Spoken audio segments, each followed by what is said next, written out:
ṣé 9 million yẹn wà nílẹ̀? Ọ̀rọ̀ wo nìyẹn? Ọ̀rọ̀ jọ́sìn náà wọn nígbà tẹ́ wá price mọ́tò. Okay, tíjọ́ yẹn. So 9 million. Ṣé méjèèjì ni fẹ́ kó sí àbí? Méjèèjì bíi ti báwo? Gbà tẹ́ ń bọ̀ kí ló dé tẹ́ ṣe gbé ṣàkàbùlà wa? Ẹ bá ti nawọ́ bọ̀ sí wa kẹ́ kó mọ́tò méjèèjì. Why tẹ́ ṣe sọ̀rọ̀ báyìí now? Jọ́dá dé tẹ́ wá ṣe bí mọ́tò kan lẹ wò. Brother mi, mọ́tò yìí sísìn ló ń fẹ́ rà.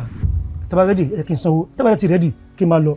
But mind you, tí ẹ bá kọ̀, tí ẹ bá tà ní 6 million, tẹ́ bá pè mí next 3 million ni o. Mr. Man, leave my compound. Ẹ dájú. Leave my compound. Kí n leave? Yes. I will leave. Bí bọ́ ẹ̀ tí bọ́dà ṣe sọ̀rọ̀ báyìí, ẹ máa sọ̀rọ̀ ẹ máa sọ̀rọ̀ bí pé interesting èèyàn. Jọ́dá dènà ẹ wá ní pé 9 million, tẹ́ bá tún padà wá ẹ̀ tún ní ra 9 million. Níṣẹ́ tún sọ pé 3 million ẹ máa rà ẹ̀ tún ní gbé kọ̀. I might need 5 to 6 million naira for a start. That's a save life for money. Ọlọ́wọ́ mi. Mr. Abiodun, ṣé 6 million yẹn wà nílẹ̀ báyìí? Tẹ́ bá ti ready, wọ́n fún yín 5.5 nísìnyí. So ọmọ sẹ́mi máa ní kó fún yín 500 tó kù.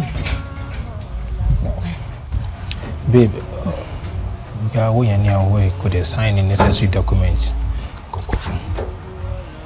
Thank you, brother.